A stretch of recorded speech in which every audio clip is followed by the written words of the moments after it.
ونستعينه ونستغفره ونؤمن به ونتوكل عليه ونعوذ بالله من شرور أنفسنا ومن سيئات أعمالنا من يهده الله فلا مضل له ومن يضلل فلا هادي له ونشهد أن لا إله إلا الله وحده لا شريك له ونشهد أن سيدنا ومولانا محمدا عبده ورسوله أعوذ بالله من الشيطان الرجيم بسم الله الرحمن الرحيم أم حسبتم أن تدخلوا الجنة ولما يأتكم مثل الذين خلوا من قبلكم مستهم البأساء والضراء وزلزلوا حتى يقول الرسول والذين آمنوا معه متى نصر الله ألا إن نصر الله قريب صدق الله العلي العظيم.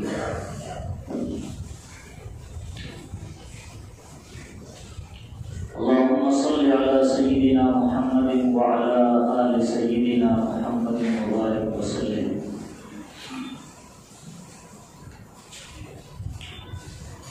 محترم بزرگوں اور نوجوانوں اور عزیز سامعین،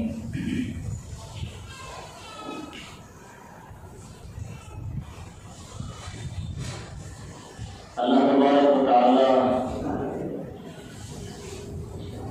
قرآن پاک کی آیت کریمہ میں ایمان والوں کو جنت کے تعلق سے اور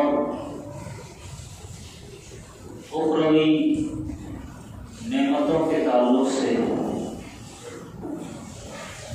یہ آگاہی اور یہ خبردار پہلے ہی سے اللہ کر رہا ہے کہ کیا تم یہ سمجھتے ہو کہ جنت میں بغیر کسی تھکن کے یا بغیر کسی نقصان کے یا بغیر کسی جانی مالی نقصان کے، بغیر کسی تکلیفوں مصیبتوں پریشانیوں کے داخل ہو جاؤ گے؟ ہم حسبتم ان تدخلوا الجنہ، کیا تمہیں لگتا ہے کہ تم جنت میں داخل ہو جاؤ گے؟ وَلَمَّا يَأْتِكُمْ مَثَلُ الَّذِينَ خَلَوْا مِن قَبْلِكُمْ، جب تک کہ تمہارے اوپر وہ سب کچھ حالات نہ آ جائے جو حالات پہلی قوموں پر یا تم سے پہلے جو لوگ گزرے ان پر نہیں آئے. مَسَّتْهُمُ الْبَأْسَاءُ وَالضَّرَّاءُ، انہیں سختیوں کا سامنا کرنا پڑا اور نقصانوں کا سامنا کرنا پڑا، تکلیفوں پریشانیوں کا سامنا کرنا پڑا. مَسَّتْهُمُ الْبَأْسَاءُ وَالضَّرَّاءُ وَزُلْزِلُوا، انہیں جھنجھوڑا گیا، یعنی حد سے زیادہ انہیں تکلیفیں دے کر ان کے دلوں کو جھنجھوڑ دیا گیا، ان کے دماغ کو ہلا کے رکھ دیا گیا. حتی یقول الرسول والذین آمنوا معه، نوبت یہاں تک پہنچی کہ اللہ کے رسول اور ان کے ساتھی ایمان والے صحابہ کرام یہ بول اٹھے، یہ چلا اٹھے، یہ چیخ اٹھے، متی نصر اللہ، متی نصر اللہ، اللہ کی مدد کب آئے گی، اللہ کی مدد کب آئے گی، متی نصر اللہ، الا ان نصر اللہ قریب، سنو اللہ کی مدد بہت قریب ہے. یہ آیت کریمہ میں نے تلاوت کی ہے. اللہ تبارک و تعالی ایمان والوں کے آزمائش اور امتحان کے تعلق سے جگہ جگہ یہ پہلے ہی سے خبردار کر رہا ہے. ان اللہ اشتری من المؤمنین انفسهم واموالهم بان لهم الجنہ، کبھی اس طرح فرمایا کہ ایمان والوں کے جان اور مال کے بدلے ہم نے جنت کے بدلے جان و مال ان سے لے لیا، خرید لیا، یعنی جان و مال میرا ہے اور تم اس کے بدلے میں تمہیں جنت ملے گی.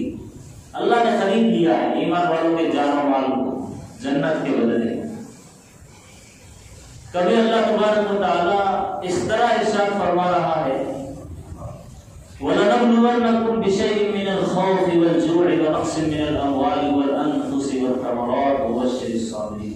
ہم آزمائیں گے، ہم امتحان لیں گے، خوف کے ذریعے، بھوک کے ذریعے، جان و مال کی کمی کے ذریعے، نقصانات کے ذریعے، کھیت کھلیان میں تباہی اور نقصانات کے ذریعے، ہر طریقے سے ہم آزمائیں گے۔ وَبَشِّرِ الصَّابِرِينَ، صبر کرنے والوں کو خوشخبری دے دو۔ تو ان آیات سے یہ اندازہ ہوا کہ اہل ایمان پر حالات کا آنا یہ لازمی ہے، یعنی ایمان والا ہو اور اس پر پریشانیاں نہ آئے، ایمان والا ہو اور اس پر حالات نہ آئے، یہ ممکن نہیں۔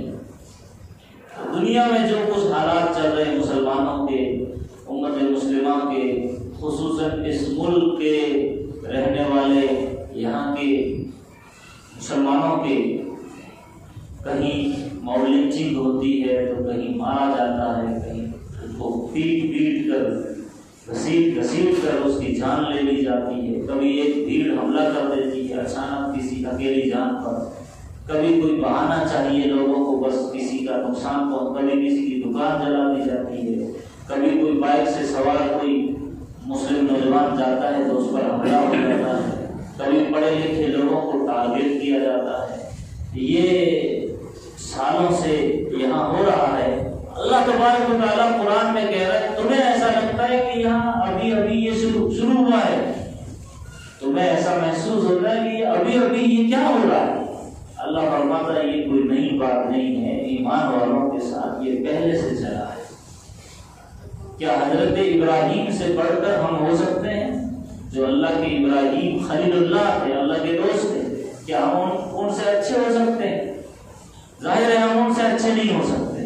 تو اللہ نے اپنے خلیل کو تکلیفوں میں ڈالنا گوارا کیا یا نہیں کیا؟ اپنے خلیل کو تکلیفوں میں، ایسی تکلیفیں کہ آگ کے اندر ڈالا جانا بھی اللہ نے گوارا کیا، وطن سے نکالا جانا بھی اللہ نے گوارا کیا۔ تو اللہ یہ سمجھا رہا ہے کہ یہ ہوا ہے، یہ کوئی نئی چیز نہیں ہے۔ پھر آپ غور کیجئے، یوسف علیہ السلام مصر کے جیل کے اندر ہے، تکلیفوں پر تکلیفیں برداشت کر رہے ہیں، اور پھر آگے اور بڑھیے تو ان کے بعد حضرت موسیٰ ہے، پھر اور آگے بڑھیے بڑے بڑے جو نبی گزرے ہیں، اللہ کے پیارے برگزیدہ پیغمبر حضرت عیسیٰ علیہ السلام۔ رومی حکومت کو یہودیوں نے یہ کہا تو رومی حکومت نے یہودیوں کے کہنے پر حضرت عیسیٰ کو سولی پر لٹکانا کا ارادہ کر لیا، اور ان کے سامنے انہوں نے چڑھایا کہ ہم نے سولی پر لٹکا دیا۔ حالانکہ اللہ فرماتا ہے وَمَا قَتَلُوهُ وَمَا صَلَبُوهُ وَلَٰكِن شُبِّهَ لَهُمْ، نہ وہ انہوں نے قتل کیا ہے ان کو، نہ انہوں نے سولی پر لٹکایا تھا، وَلَٰكِن شُبِّهَ لَهُمْ، لیکن انہیں دھوکہ ہو گیا ہے، شبہ ہو گیا ہے، وہ ڈاؤٹ میں پڑ گئے۔ پھر آگے بڑھیے، اللہ کے نبی علیہ السلام، کیا کچھ نہیں ہوا ان کے ساتھ۔ حضرت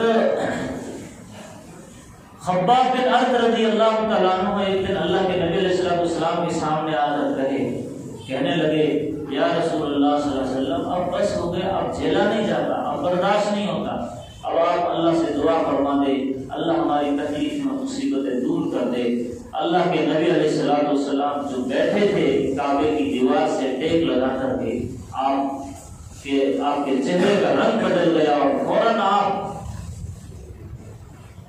حضرت خباب کو غصے کے ساتھ مخاطب کرتے ہو، کہا کہ خباب بڑی جلدی مچاتے ہو، یعنی کہنے کا مطلب بڑے جلدی ہار مان لیتے ہو، تمہیں نہیں پتا کہ جو پہلی قومیں گزری ہے ان پر وہ ایسے حالات آئے جو تم پر ابھی وہ نہیں آئے۔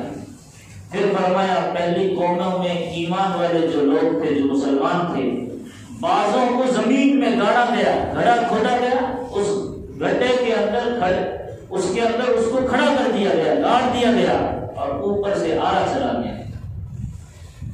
بعضوں کے جسم کو لوہے کی کنگھیوں سے چیرا گیا، یعنی چمڑی کو ہڈیوں سے الگ کیا گیا۔ یہ نبی کی زبانی ہے، حضرت خباب اس حدیث کو نقل کرتے ہیں۔ یہ سب کچھ ہوا اور عام مسلمان کیا، ایک حضرت زکریا جیسے نبی، حضرت مریم کے خالو حضرت زکریا علیہ السلام پر آرا چلایا گیا، پورا جسم اس طرح کاٹ دیا گیا۔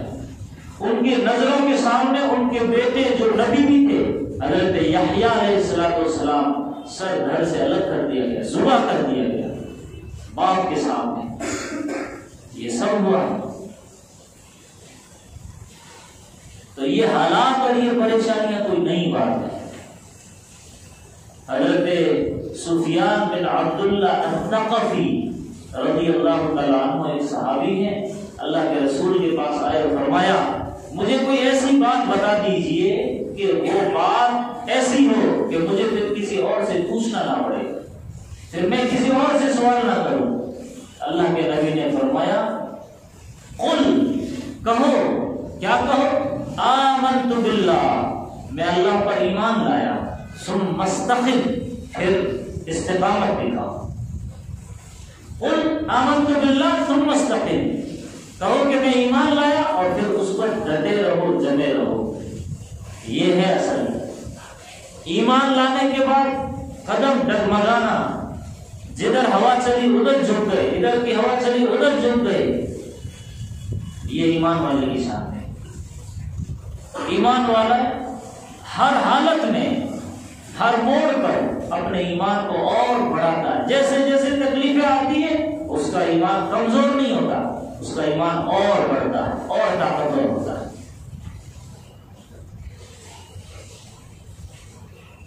حضرت خباب بن ارت رضی اللہ تعالیٰ عنہ کو انگاروں پر لٹایا جاتا، ان کی جسم کی چربی کی وجہ سے وہ آگ بجھتی تھی۔ حضرت سمیہ کو شہید کیا، حضرت عمار کو باندھ کے مارا۔ اور ایک صحابی ہے حضرت خبیب رضی اللہ تعالیٰ عنہ، روایات میں لکھا ہے کہ مدینہ منورہ کے اندر اللہ کے نبی علیہ السلام کے پاس عزل ایک بستی کا نام تھا، عزل، عین ضاد لام، عزل، اور قارا، قاف الف را قارا۔ عزل اور قارا ایک علاقہ، ایک خاندان تھا یا ایک بستی تھی، وہاں کے لوگ آئے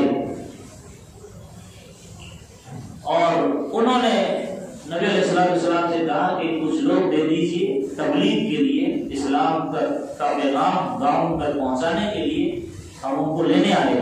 اللہ کے نبی علیہ السلام نے چند صحابہ کرام کو ساتھ میں کر دیا۔ بیچ راستے میں انہوں نے دھوکہ دیا اور جو بھی صحابہ کرام ساتھ میں تھے سب کو شہید کر دیا۔ بازو میں ایک قبیلہ تھا حذیل اس طرح کا ایک قبیلے کا نام آتا ہے، ان کو بلایا گیا اور ان کی وہ لوگ تلواریں لے کر کے آئے، پہلے سے پلاننگ تھی، سب کو شہید کر دیا گیا۔ 3 صحابی بچ گئے، اور 3 صحابی کو قید کر کے مکے کی طرف لے جایا جا رہا تاکہ قریش کے حوالے کرے اور یہ جو ہے ان کا جو جنگ بدر کا بدلہ لے ان سے۔ بیچ راستے میں 2 کو اور شہید کر دیا گیا، اکیلے خبیب بچے۔ مکے لے جا کر مقام تنعیم ایک جگہ ہے، تنعیم، وہاں پر ان کو باندھ دیا گیا۔ وہ بیچ ایک چوراستہ سمجھیے، چوک سمجھیے، مارکیٹ سمجھیے، جہاں سارے لوگ جمع ہوتے تھے، عورتیں بھی آ رہی، بچے بھی آ رہے، بوڑھے ماجرا دیکھ رہے۔ حضرت خبیب کا لکھا ہے کہ حضرت خبیب رضی اللہ تعالیٰ عنہ نے جب سولی پر لٹکایا جا رہا تھا اس سے پہلے نماز پڑھی۔ اس وقت میں بھی بندوں کے سامنے جھکے نہیں، اپنے رب کے سامنے جھک کر اللہ سے دعا کر رہے ہیں، اللہ میری یہ قربانی کو قبول کرو۔ اور پھر لکھا ہے کہ ان کے کان کاٹے گئے، ان کا ناک کاٹا گیا پھر لوہے کی کنگھی سے ان کی چمڑی ادھیڑی گئی اور پھر نمک منگایا گیا، ان کی جسم پر چھڑکا گیا۔ اور اس وقت میں ابو سفیان بھی وہاں موجود ہے، وہ سارا منظر دیکھ رہے، اس وقت مسلمان نہیں ہوئے تھے۔ اسی طریقے سے عمیر یہ بھی وہ سارا منظر دیکھ رہے ہیں، وہ بھی بعد میں مسلمان ہو گئے۔ امیہ ابن خلف یہ بھی وہ سارا منظر دیکھ رہے ہیں، امیہ مسلمان نہیں ہوا۔ تو بڑے بڑے لوگ سارا منظر دیکھنے کے لیے ایک تماشا دیکھنے کے لیے آئے ہوئے، اور اس وقت وہ حدیث موجود ہے کہ حضرت خبیب سے پوچھا جاتا ہے کہ کیا تمہیں یہ برداشت ہے، کیا تم یہ گوارا کرتے ہو کہ تمہیں چھوڑ دیا جائے اور تمہاری جگہ تمہارے نبی محمد صلی اللہ علیہ وسلم کو باندھ دیا جائے یا تکلیفیں دی جائے؟ تو عین اس حالت میں بھی خبیب کیا کہتے ہیں، میرے نبی کو مدینہ منورہ کے اندر کوئی کانٹا چبھے میں یہ بھی برداشت نہیں کرتا، بھلے میری جان چلی جائے۔ تو یہ استقامت تھی۔ عرض یہ کرنا ہے کہ ایمان والوں میں جو حالات ہے ابھی معمولی حالات میں ایمان والا اپنے ایمان کا سودا کر دے، دین کا سودا کر دے، اپنے زمین بیچ دے، اپنا ایمان بیچ دے، جبکہ قرآن یہ کہتا ہے ام حسبتم ان تدخلوا الجنہ ولما یأتکم مثل الذین خلو من قبلکم، جنت ایسے ہی مل جائے گی؟ جنت بڑی تکلیفوں کے ساتھ ملتی ہے۔ جنت ایسی چیز ہے جو جس کے لیے 1000 سودے منظور، 1000 جانیں منظور۔ اللہ تبارک و تعالی کی ذات پر ایمان، اللہ کی ذات پر یقین، اللہ کی ذات پر بھروسہ، اللہ ہی ہے سب کچھ، وہی سب کچھ کرنے دھرنے والی ذات ہے، اس کے بغیر دنیا میں کچھ نہیں ہوتا۔ یہ جو ہمارا عقیدہ ہے، یہ عقیدہ کبھی ڈگمگا نہ جائے، حالات کتنے ہی سخت سے سخت ہو جائے، ہمارا عقیدہ اللہ پر ایسا ہے، نماز کی حد تک، روزے کی حد تک، زکوٰۃ کی حد تک، بقیہ موٹے موٹے کاموں کی حد تک، جبکہ قرآن یہ کہتا ہے کہ تمہارا پورا لائف سٹائل، پورا زندگی گزارنے کا طریقہ اور رنگ ڈھنگ سب کچھ اللہ کے تابع ہو جائے۔ یہ ہے ایمان، اور اللہ یہ چاہتا ہے جب بندہ اس طرح کھڑا اترتا ہے تو پھر اللہ کی مدد آتی ہے۔ اسی لیے ایک حدیث میں آتا ہے کہ وہ آدمی ایمان کا مزہ نہیں چکھ سکتا جو اللہ کو رب نہ مانے، جو نبی کو رسول نہ مانے، جو اسلام کو دین اور طریقہ نہ مانے۔ اسلام کو ہم نے مذہب مانا جیسے بقیہ لوگوں نے مانا، اسلام ایک دھرم ہے جیسے بقیہ دھرم ہے،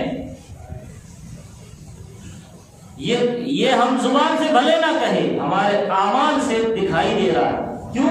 ہم مسجد میں آتے ہیں تب تک دینی ہیں، جب تک ہم اسلامی ہیں، مسجد سے نکل گئے تو اب ہم دنیاوی ہیں، جبکہ ہمارا دین اور دنیا میں بیلنس ہو، ایک اس میں وحدت ہو، یہ الگ دکھائی نہیں دینا چاہیے۔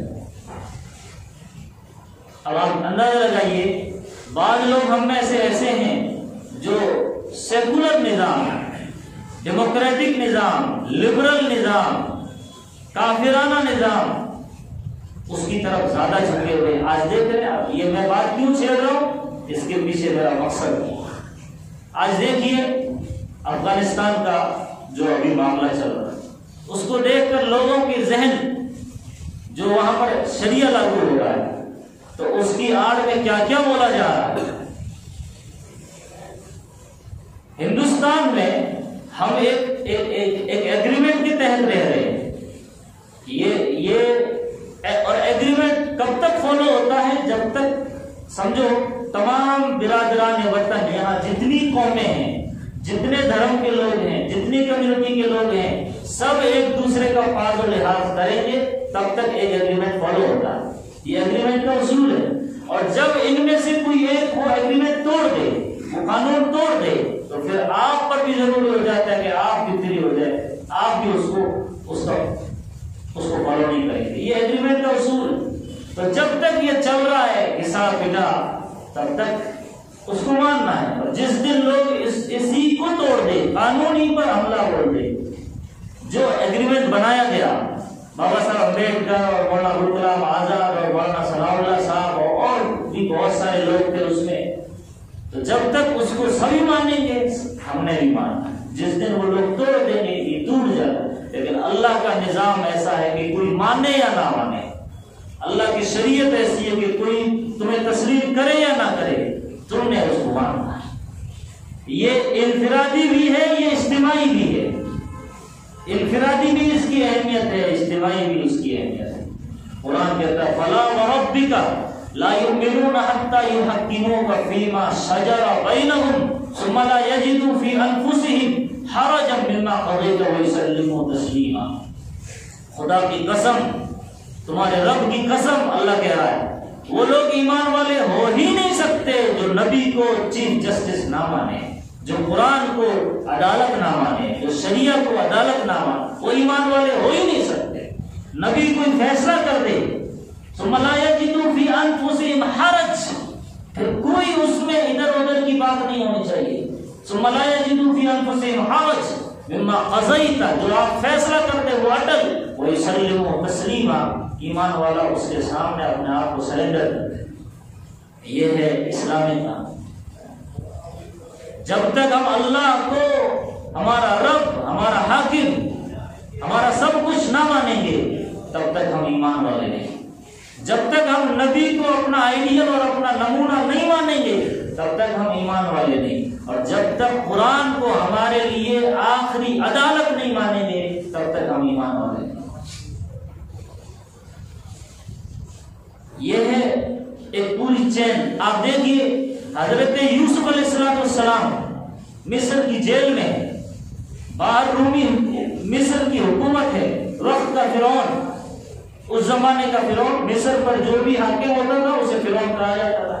تو اس زمانے کا فرعون بادشاہ جیل میں ہے، تکلیفوں میں ہے، پریشانیوں میں ہے. وہ ساتھی آ کر کے خواب پوچھ رہے کہ یہ میں نے خواب دیکھا ہے، اس کی تعبیر کیا ہے.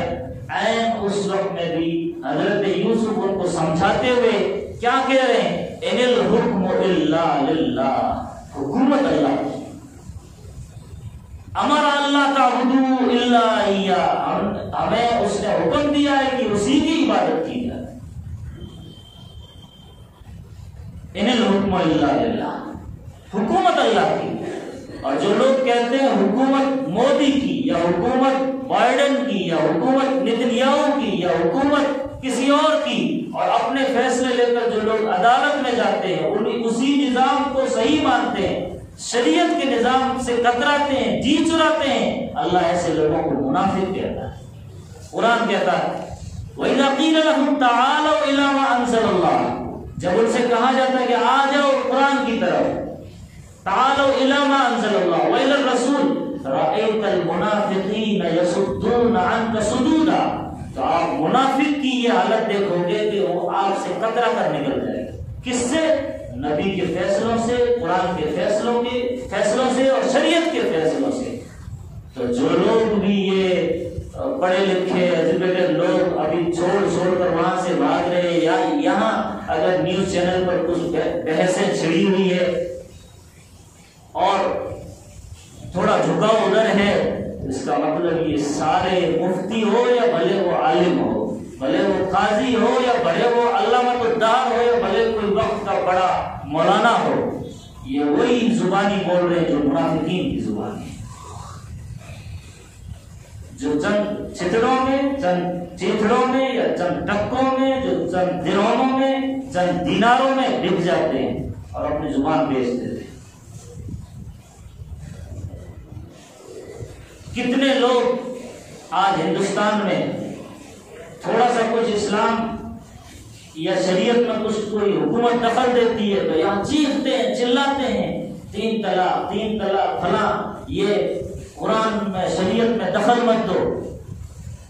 جبکہ جو اتنا چیختے ہیں چلاتے ہیں انہیں یاد نہیں آتا کہ مدینہ منورہ میں ابھی حال ہی کی رپورٹ ہے، خبر ہے کہ 10 سنیما ہال کھولے جانے کا اعلان پاس ہوا. وہاں پر جزیرۃ العرب میں ایک ساحلی سمندر کے کنارے ایک شہر بسایا گیا جہاں عیاشی کے اڈے بنائے گئے وہاں یاد نہیں آتا لوگوں. جب دجال آئے گا تو وہاں عیاشی کرتے ہوئے پورے جزیرۃ العرب پر قبضہ کرے گا، صرف مدینہ بچے گا جس میں وہ داخل نہیں ہو پائے گا. سب اسی کی پلاننگ اور تیاریاں ہو رہی ہیں. ایسی صورتحال میں اگر ہم حق کو حق نہ بولے، صحیح کو صحیح نہ بولے اور زبان کو تالا لگا دیں ڈر کی وجہ سے یا خوف کی وجہ سے اور حق بات لوگوں کے سامنے نہ رکھیں، پھر اس سے بڑا قرآن کی زبان میں مجرم نہیں، اسے قرآن منافق کہتا ہے.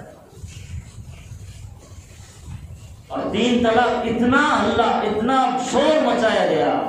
حضرت یوسف نے وہ طریقہ اپنایا کہ جیل میں رہتے ہوئے باہر لوگوں سے یہ کہا کہ دیکھو آندولن کرو، دھرنا دو، یہ کرو، میرے خلاف ریلیاں، میرے حمایت میں ریلی نکالو. نہیں کہا ان الحکم الا للہ، حکومت اللہ کی.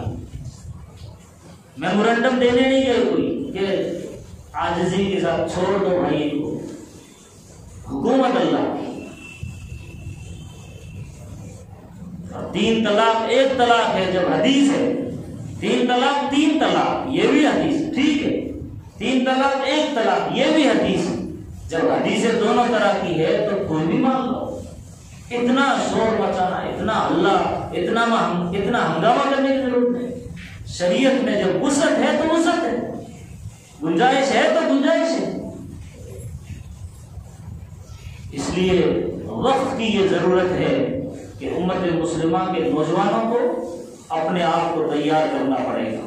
اپنے پیروں میں وہ استقامت دکھانی پڑے گی کہ حالات کیسے بھی آ جائے ڈٹے رہنا ہے، جمے رہنا ہے، اپنا ایمان کا سودا نہیں کرنا، اپنے دین کو بیچنا نہیں ہے کہ لکم دینکم ولی دین. وہ وہاں پر الگ پر لکم دینکم ولی دین کی لوگ وہاں ٹی وی پر بیٹھ کر کے غلط تشریح کرتے ہیں کہ تم تمہارا کرو ہم ہمارا کرتے ہیں. یعنی کیا مطلب جتانا ہوتا ہے کہ تم بھی صحیح ہم بھی صحیح، جبکہ وہاں پر مطلب یہ ہے کہ تم یہ کرو گے، یہ طریقہ اپناؤ گے تو سزا بھگتو گے، میں یہ طریقہ اپناؤں گا تو اللہ کے یہاں اجر پاؤں گا.